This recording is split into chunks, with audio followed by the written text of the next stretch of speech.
Well, guys, this is going to be an interesting topic. Have outfitters ruined the South African hunting market?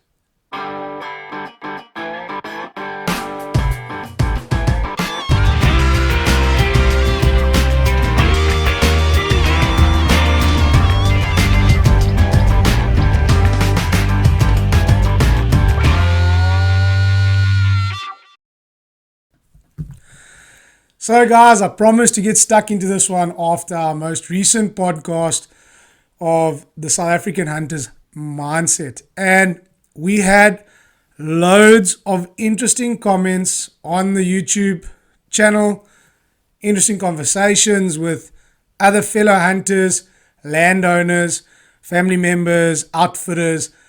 And I thought, let's just dive into this topic because it is a bit of a tricky one. Again, I'm going to be speaking from my experiences of guiding South African hunters as well as international hunters, talk about my outfitting business and my relations with landowners and farmers and the conversations we've had with them. And again, my relationship conversations where it comes to landowners and owners hunting with South Africans. And then I will give you my experience of guiding South African hunters.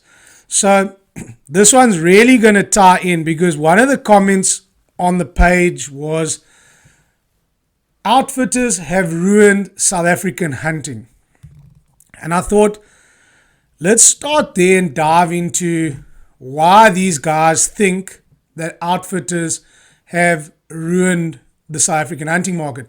Look, I'm not here to take sides, guys. As I've mentioned in that podcast, I sit on both ends of that pendulum, where as a South African hunter, I also want to hunt at fair rates. And as an outfitter, I want to pay fair rates to the landowners for the American client. So this is a very, very sad one to see that they think outfitters have ruined the market because of what we charge for animals. Okay. So as an outfitter, guys, I have to source game for my clients and source the best game for my clients, as I do not own property in South Africa to hunt on. I have a family ranch which belongs to my dad, where I do a little bit of hunting, but most of my hunting is done off the property. And there we have to pay for game like any other hunter, whether it be South African or international. But I think we need to draw a line determining on what properties we hunt on, because we cannot compare low fenced stock ranches and high fenced game farms, because they are not the same. High fenced game ranches have been taken by a landowner. He's fenced it off, he's set it up, he's stocked it, he has invested money into his property. And you will find game is more expensive on a high-fenced ranch to a low-fenced ranch, a stock farm that can only be hunted 3 months of the year. Some species for the 3 months, some species only for the 2 months, but that is your comparison now. These guys will set a bar regarding their game. But when you've got game farm on this side now, we have got the next level up, which are game breeders, which are also game ranchers, but they're specifically breeding in wildlife and breeding extremely high quality genetic animals regarding horn length. And that is a whole different business model on its own compared to the game farm, where the international hunting guy comes and hunts on. Different prices between the two. And the stock ranch. So, South Africans have had to become accustomed to paying for animals now because of the outfitter bringing in international clients, we drove monetary value towards a species or an animal or on the farm and turned it into a asset. And I've mentioned this many a time on the podcast, was stock farmers and throughout the world, let's go throughout the world, would have back in the day shot out animals to make space for their herds of sheep, goats, cattle, horses. So there wouldn't have been any interference or competition between the two, because as a stock farmer, you want the most amount of food for your cattle. If you've got too much game eating the property, you can't run the number of stock needed to sustain or make money. Hence the reason for the word carrying capacity that is used throughout any property all over the world regarding ranches for carrying stock numbers. And it will be determined on the area you're in, the rainfall that you get, and that will determine the carrying capacity of your property, what grasses you've got. And this is super important to keep in mind, because my dad who's a stock rancher, he can run 100 head of cattle on this property that we've got, 150 at a push, when there are no droughts or whatever, but through a drought you're safe to run 120 head of cattle. So as a farmer, if he's got 120 head of cattle running on his property, that's what his property has been allocated to run. The guys have come out and checked what that farm's carrying capacity is, what the grasses are, what the area is, what the size of the property is. Now, if I go and run 100 blesbuck on that property because it's a grassed area, it's for grazers, and I put another 50 blue wildebeest onto the property, and I put something else onto it, other than the already indigenous game there is on the property, I start diminishing the carrying capacity for that property. So what does a landowner do? He gets rid of all of that stuff to keep his carrying capacity high. And I had a very interesting conversation with my buddy Nick Davenport. We hunted in the Karoo and went on a traditional driven hunt for springbuck. And he is breeding extremely high quality springbuck on his property. And he said in our little interview that we had, you guys can go and check it out on the YouTube channel, was it's what you can carry rand per hectare. What makes the most sense? If that springbuck brings me in 10 rand a hectare and the sheep only brings me in 3 rand a hectare, what is going to stay behind? It pays, it stays, guys. It's simple. And you guys have heard this more times than anything throughout any hunting podcast out there or conservation podcast or anything. If it pays, it stays. But for the stock ranchers, they have to work out the balance of what will stay. Do I diminish my stock numbers and balance them out with game numbers, or do I get rid of the game and increase my stock numbers? So hence the reason the poor South African has had to bite the bullet and start paying to hunt. And the reason why that animal has value now is because of the outfitter bringing in international clients and making those animals that were deemed useless to the farmer worth something. But unfortunately, the South African has had to learn how to pay.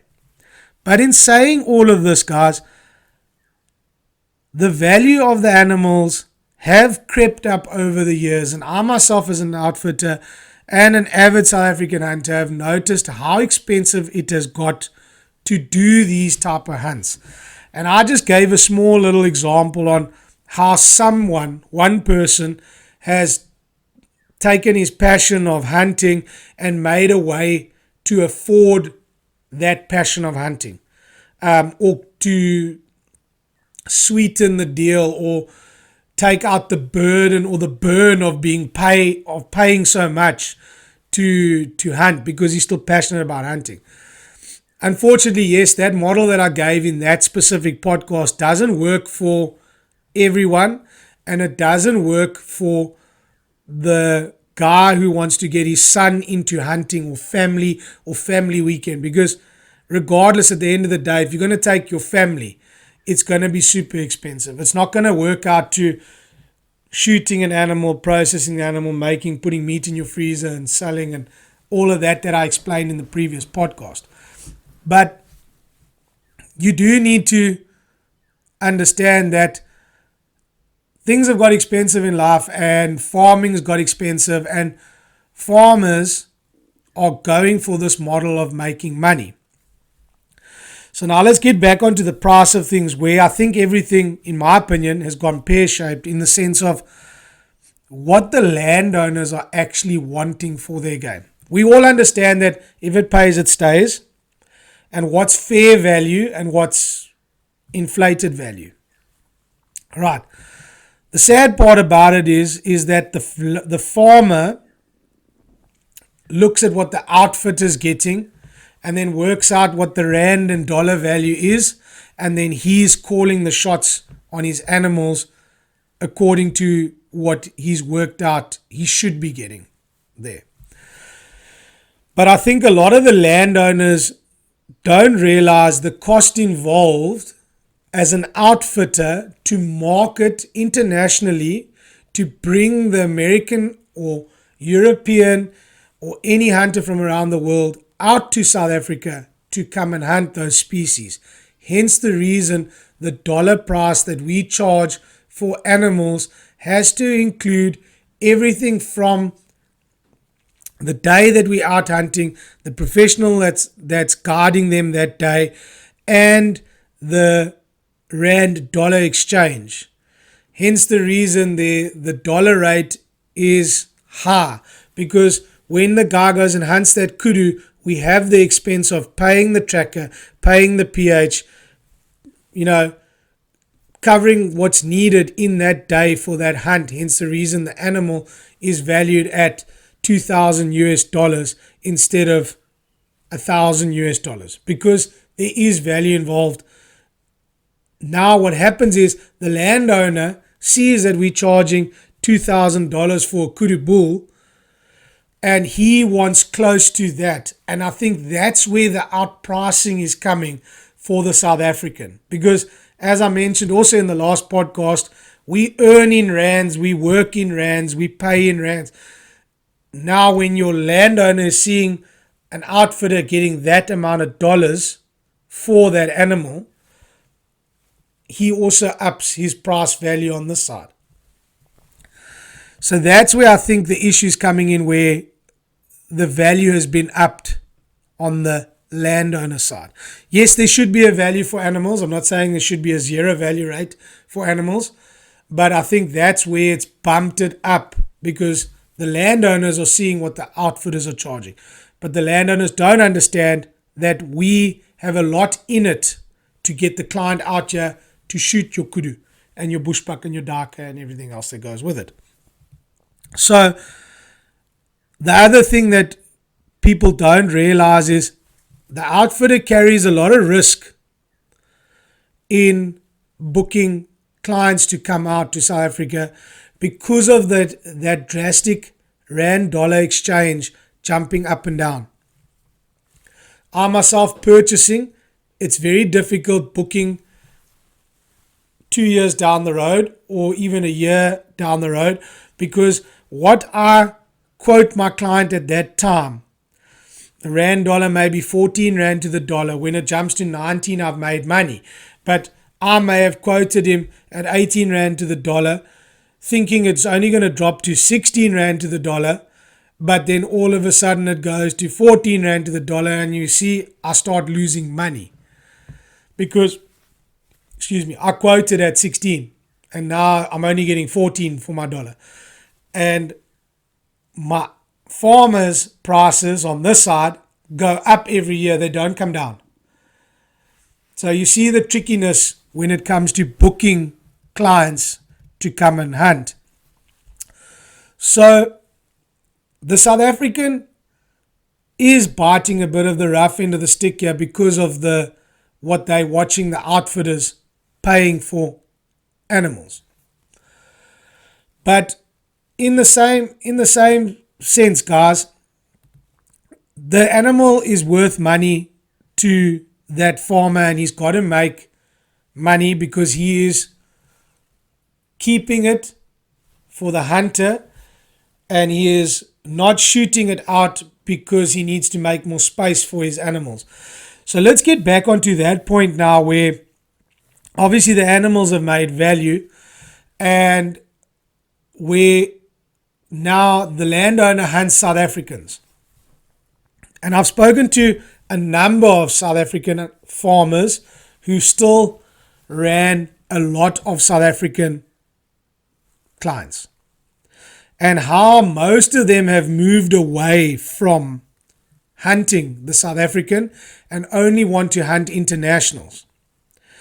And it's not because they don't want the guys hunting there. It's not because they don't want to take the South Africans' money. And a lot of the times it's not because of what they could get from the outfitter. It's purely because of productivity. And let me explain what I mean by this. When a South African farmer has to run hunts for a South African, it's his staff that are involved. The cost involved for him to run the hunt, the staff and the vehicles, which when we add all of this in to charge the South African, they complain about it and they don't feel it's right to pay those amounts. But you must understand, the farmer has to pay his staff on a Saturday and a Sunday, which is more expensive.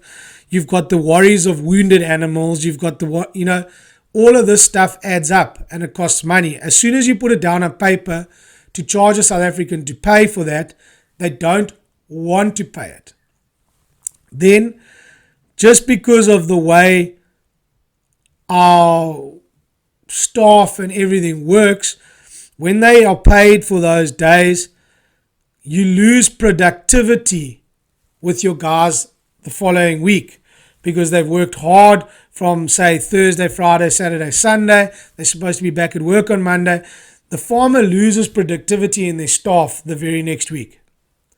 And when he loses productivity on this side, it's normally more than what he has made over a hunting weekend.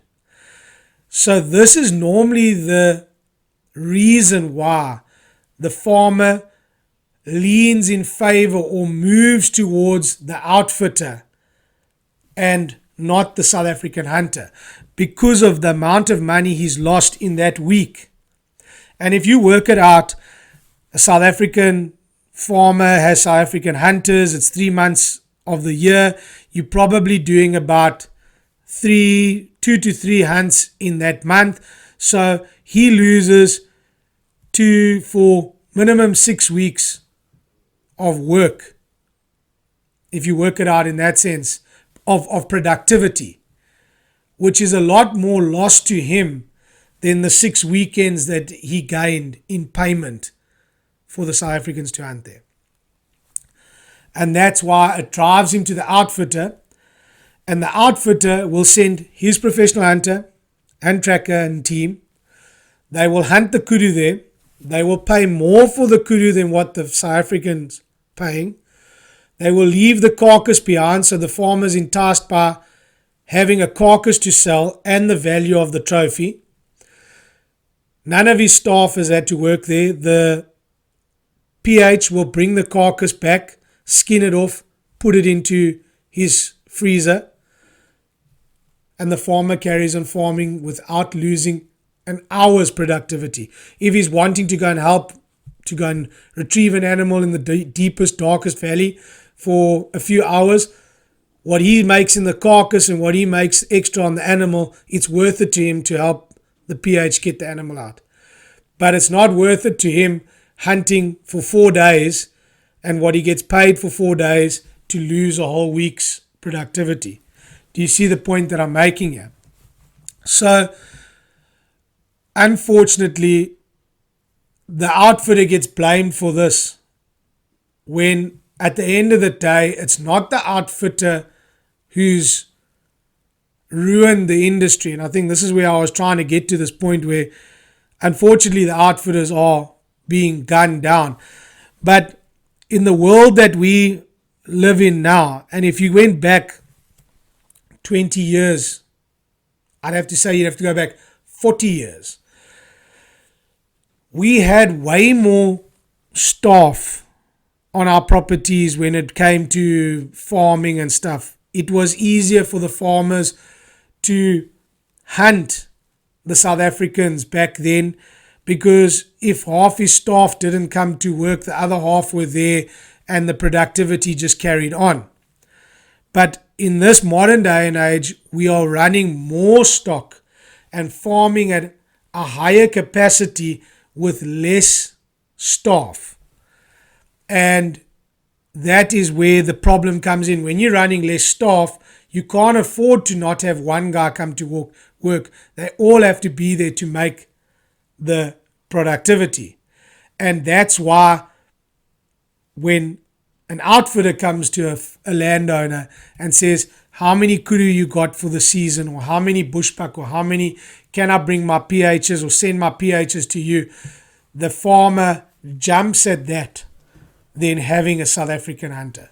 So it's not to do with the value of what is being paid. It's more to do along the lines of keeping his farm running. So I got another story here where one of my buddies now, he's actually fencing his farm off.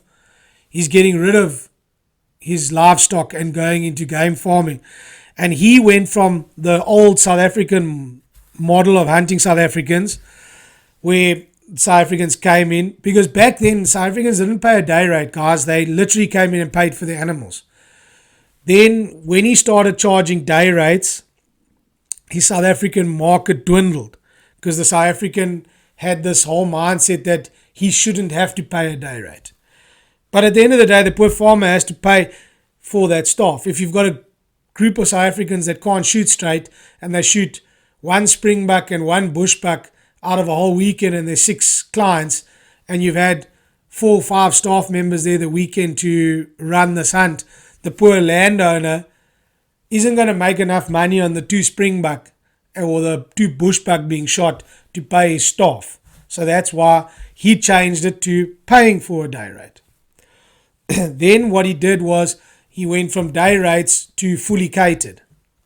And when you go into a fully catered program with South Africans, it's normally your corporate guys. So you're bringing in guys from big companies who are doing weekends away or weeks away with the whole company, or selected guys in the company.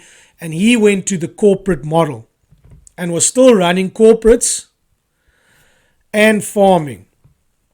But the way things are going, where farming prices fluctuate so much up and down because of the kg value, import, export, foot and mouth diseases, he has realized now that getting rid of all of his stock, fencing his property in, and putting his game in is going to make him more money with outfitters coming in to hunt there than having the cost of 5-6 staff members and looking after cattle and stock and theft and the fluctuating prices.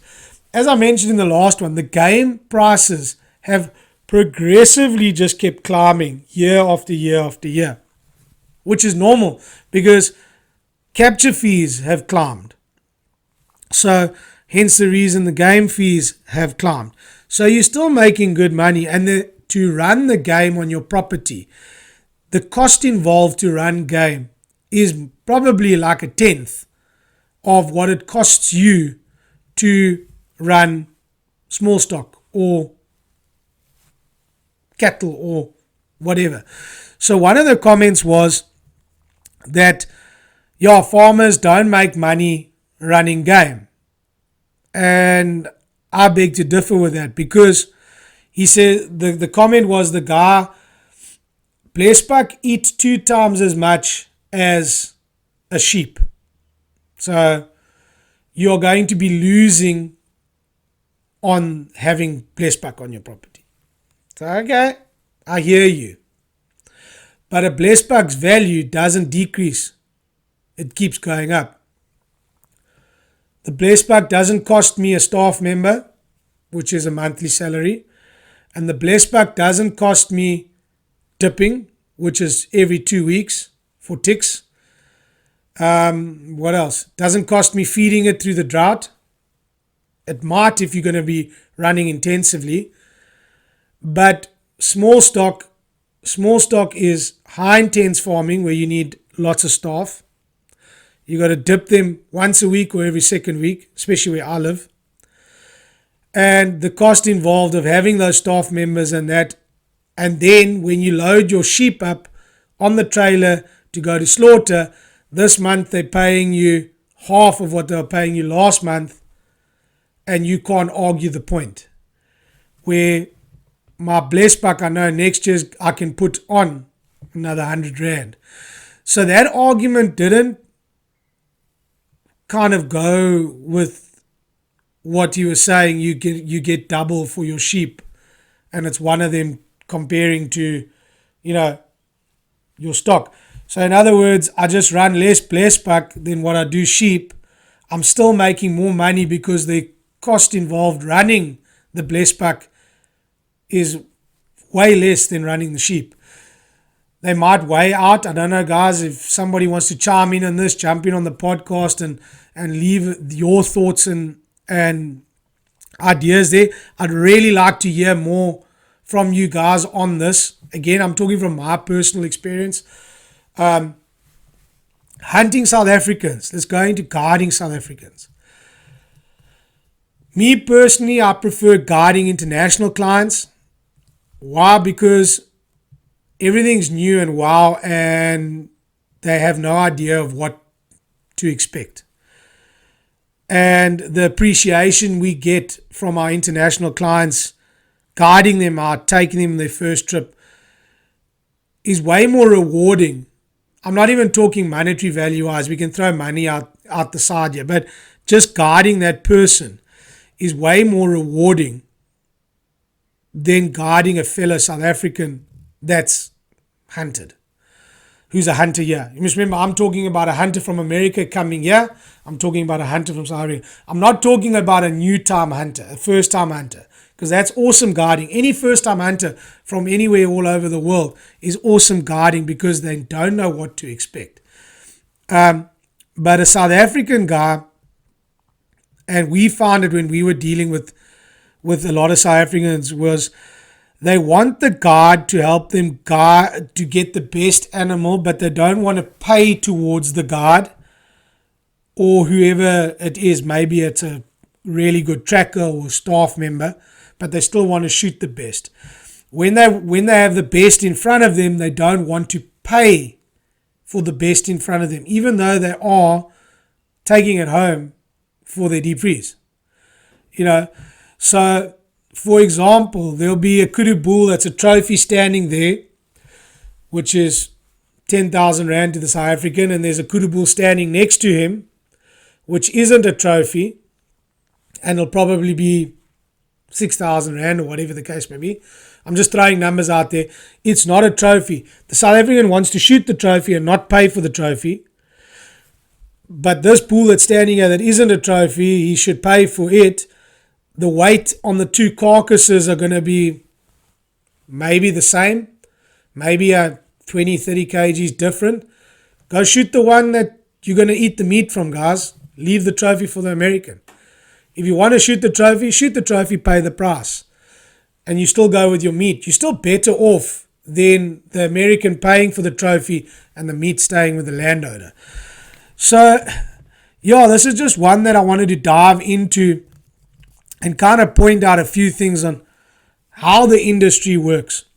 if it wasn't for the outfitting industry, we wouldn't have the numbers of game available to us to hunt. Yes, and I do understand this again, guys. It's expensive for the South African, but if you had to go back again 40, 50 years, I know I'm 40 this year. And if I go back to when I was 10 years old, I can tell you now that there's way more game available to us to hunt. There's way more variants of species available to us to hunt.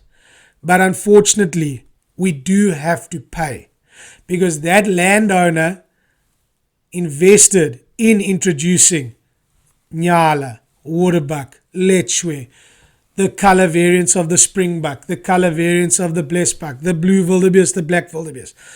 So we can't complain about paying when somebody's gone and invested in it.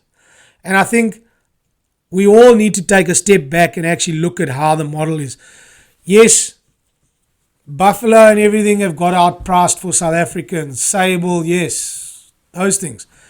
But if you really think of it in the grand scheme of things back in the day, I still think of it if I went back then, 40 years ago, say 30 years ago, my father still couldn't afford for me to go shoot a buffalo. We still shot kudu, we still shot bushbuck, we still shot, springbuck, all the native species, indigenous species. But if you look at it now, what can we hunt as South Africans? We can go and hunt oodad, we can go and hunt fallow deer, we can go hunt all the different variants, color variants, if you are inclined to that. You're just going to have to save your pennies and do it. So guys, that's my 5 cents. It may not be for everyone. It may not please everyone. But unfortunately, it's the way the wheel turns. And going back to the first statement I made, it pays, it stays. So if you're enjoying these guys, hit the like and subscribe button. Give us a thumbs up. Follow us on Spotify and Apple Podcasts. Find us on Instagram and find us on Facebook to find out what more is happening with the company. If you're all into quality optics or anyone looking to get into some quality optics, I will put a discount code on the screen for you and find the link in my description to head over to Vector Optics and go through their products. You might find yourself something for your hunting pack this season. So till later guys, cheers.